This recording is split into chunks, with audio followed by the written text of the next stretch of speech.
Welcome to the deep dive. Today, we're tackling a really crucial challenge in the cloud: how to tame that unpredictable beast that is generative AI cloud spend. It's a big one. Definitely. So if you're looking to level up your FinOps game, especially for those, high-octane AI workloads, or maybe you're prepping for a tech interview where cloud cost management is key, this deep dive is for you. Mm. Our mission today is to really unpack a sophisticated architecture. It uses machine learning to forecast cloud costs, and we're drawing insights from the kind of stuff you'd see in top-tier interview prep materials. And that mission couldn't be more relevant right now, honestly. Right.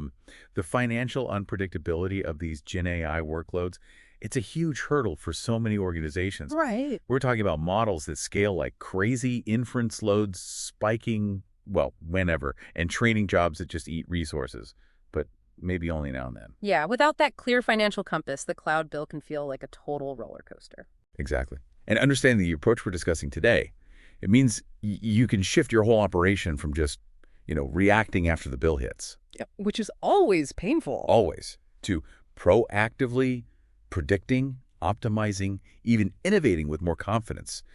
It's about getting financial predictability in a super dynamic space. Okay, so let's frame this up like a common interview question you might get for a senior DevOps or cloud role. Something like, describe an architecture to proactively manage and forecast cloud spend for generative AI applications. What are the unique challenges, and how would you build a predictive FinOps pipeline? That's a fantastic question.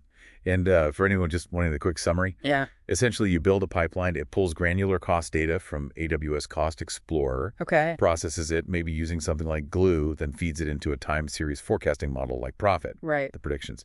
They get stored, visualized, and you set up automated alerts for potential budget breaches. It's really about moving from hindsight to foresight. That's a great snapshot. Hmm. Okay, let's unpack the why behind it, starting with those unique challenges for GenAI. Why is managing GenAI cloud cost specifically tougher than, say, your standard web app? That's a really good question. It boils down to a few key things. First, Yeah. you've got the highly variable nature of GPU instances. Yeah. Unlike steady CPU workloads, GenAI often needs these specific, powerful GPUs, and they spin up and down dramatically depending on demand or batch jobs. That's a huge cost driver right there. Makes sense. Second, there's data egress, moving data out of the cloud. Often overlooked. Totally. With large models, huge data sets. Every time data leaves AWS, maybe to a user app or somewhere else, you're paying. And it adds up fast, often unexpectedly. Then you have different storage layers, right? Each with its own cost for everything from raw data to model checkpoints, inference results. And crucially, that difference between inference and training workloads. Exactly. Inference might be kind of constant but bursty, responding to users, whereas training, that's typically massive, super resource intensive, but often infrequent. Maybe it runs for days or weeks at a time. Very different profile. Totally different cost profiles and patterns. So to make it more concrete, think of your Gen AI cloud bill like a daily grocery expense. Without a system like this, it feels like you just get this massive uncontrolled bill at the month's end. And you're just left scratching your head. Yeah. Wondering, where did all the money go? Okay, that grocery analogy hits home. So if we want foresight on that bill, what's the core solution we're looking at? Well, the core solution is really the smart integration of AWS Cost Explorer, which is already pretty powerful for just seeing costs with an ML-based time series library, specifically Facebook's Profit. Okay. That combo is what turns that raw historical spend data into actual forward-looking predictions you can use. All right, now we get the problem, the general approach. Let's dive into the actual architecture.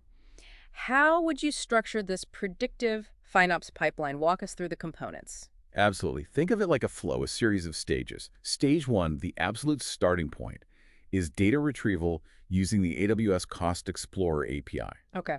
Its job is simply to programmatically pull your cost and usage metrics, usually daily granularity, maybe up to 13 months back. And this includes those key things we mentioned: GPU usage, egress, storage, and hopefully a breakdown between inference and training if you've tagged well. So that's the raw material. Exactly, the foundation. But raw data is often messy, right? What's next? How do we prep it? That's where the data pipeline comes in. Typically, you use a Boto3 script Python's AWS toolkit to schedule those get cost and usage calls. Right. This script grabs the raw JSON from Cost Explorer, dumps it into an S3 bucket. S3 is basically your scalable data lake here. Cheap and deep storage. Pretty much. Then from S3, it triggers an AWS Glue job. Now, Glue's role here is really critical. It takes that raw, often messy data, and it cleans it, transforms it, organizes it, makes it usable for analysis. And a key part is partitioning. Yes, partitioning is super important. You partition the data by things like service, account, maybe specific workload tags you've set up. Why is that partitioning so vital? Well, imagine you want to ask, how much did Project Alpha spend on GPUs last week? If the data is partitioned by that Project Alpha tag. Athena can find it instantly. Exactly. Athena, which is AWS's serverless query service, can answer that lightning fast. It doesn't have to scan terabytes of disorganized data. It makes FinOps actionable. Athena lets you run standard SQL queries directly on S3, great for quick dives into cost trends. Okay, data's clean, organized, queryable. Now for the magic part, the machine learning. What tool are we using for forecasting and why? Right. For the ML forecasting, we'd lean on Facebook's Profit. It's a really good choice for this kind of problem. Why profit specifically? Well, its strengths are well suited here. Profit models daily spend using what it calls additive, trend, and seasonality components. This is perfect for capturing those distinct GenAI patterns, like, say, weekly peaks for inference and maybe big monthly spikes for training jobs. So it understands those cycles. It does, handles multiple seasonalities right out of the box. Plus, it's designed to be pretty intuitive, handles missing data points okay, and can even spot sudden changes in your cost patterns, which is useful.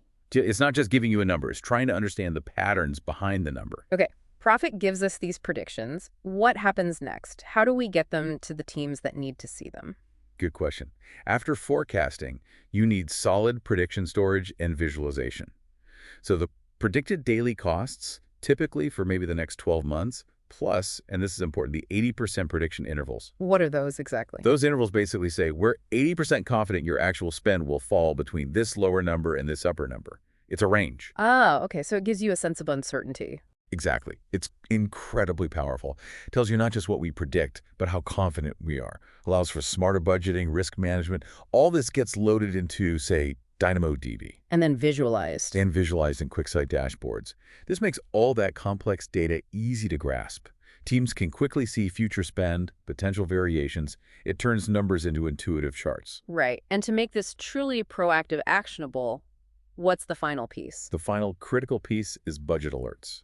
Usually using SNS, Amazon's simple notification service, maybe triggered by CloudWatch events. This is where the proactive bit really kicks in. Totally. Those prediction intervals from Profit are super valuable here. If the upper bound of that prediction interval, or maybe even the main predicted value, goes over a budget threshold you've set. An alert goes out. Exactly. An alert via SNS. So teams can react before they blow the budget, not weeks later when the bill arrives. It's not just you might overspend, it's there's an 80% chance you'll be between X and Y, allowing for way smarter alerts and budget handling.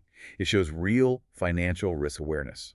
That's a really comprehensive architecture. But, billing it is one thing. What about the practical side? The production gotchas that always seem to trip people up. Yes, where the rubber meets the road. So on the pro side, this setup can be relatively quick. Integrating Cost Explorer and Profit isn't super complex, and Profit often needs minimal tuning initially. So faster time to value. Right.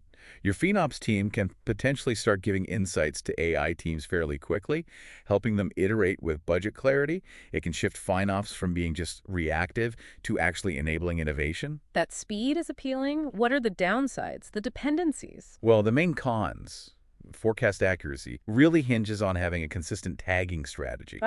Tagging. Always tagging. Always tagging. If your resources aren't tagged properly, reliably, well, garbage in, garbage out, your predictions will be unreliable. Also, you need enough historical data, new workloads, anything running less than a billing cycle.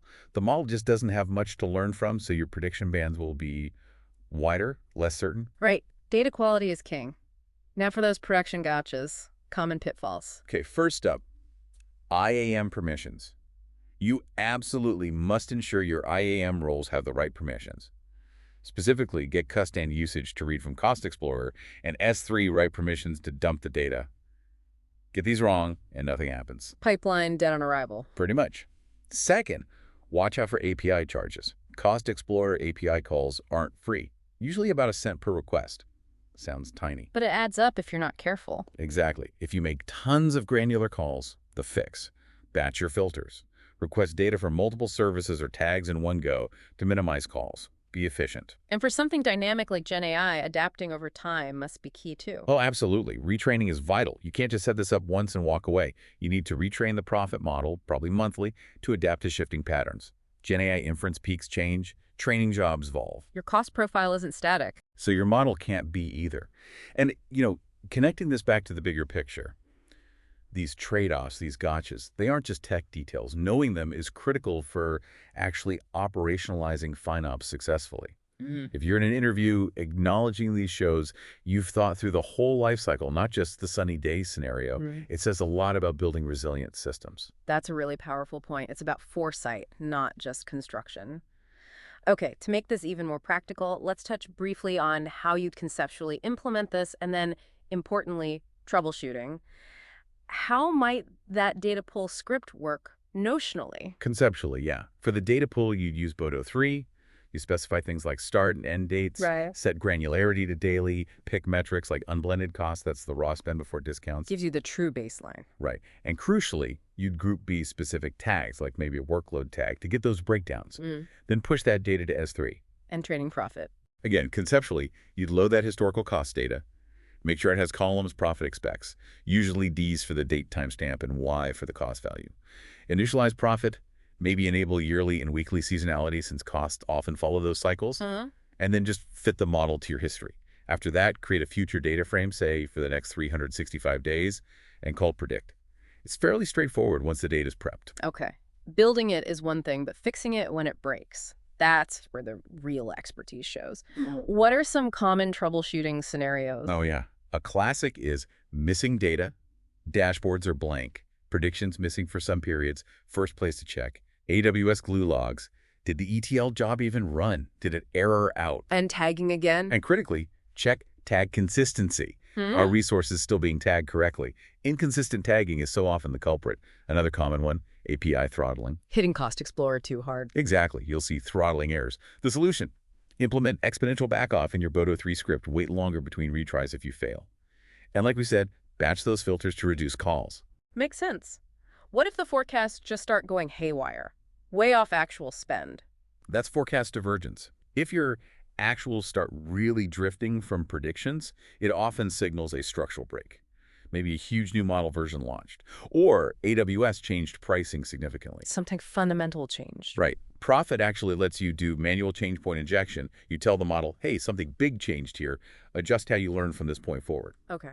And lastly, weird alerts. Unexpected alerts. Suddenly getting loads of budget breach alerts that seem wrong. First, validate your SNS subscriptions. Are they set up right? Are the endpoints working?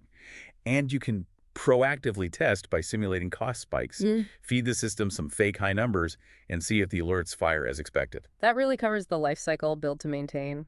So boiling it all down, what are the key takeaways for building this kind of predictive FinOps pipeline for GenAI? I think there are three main ones. First, the real power comes from combining that granular Cost Explorer data with an intuitive ML model like Profit. Right. It elevates FinOps beyond just looking backwards. Second, the absolutely critical role of data governance, especially consistent tagging. No good data in, no reliable predictions out. Simple as that. Foundational. And finally, the need for continuous monitoring and adaptation. GenAI changes fast. Your forecasting model has to keep up through regular retraining and adjustment. This enables that proactive problem solving, keeping you in control. That's a perfect summary. This whole system really empowers teams to predict, plan, optimize GenAI spend with real confidence. And thinking beyond just saving money, how might truly accurate predictive forecasting actually let teams innovate more? That's a great provocative thought. If teams know their financial guardrails are clear, if they have a reliable sense of future costs, maybe they experiment more. Scale faster, build better AI without constantly looking over their shoulder at the budget. Yeah, it could really shift FinOps from feeling like a blocker to being a strategic enabler. Knowing your limits lets you push them more confidently. Exactly. It fosters confidence and potentially accelerates innovation. Fantastic stuff. That's all for this topic. Stay tuned for the next DevOps Cloud interview question.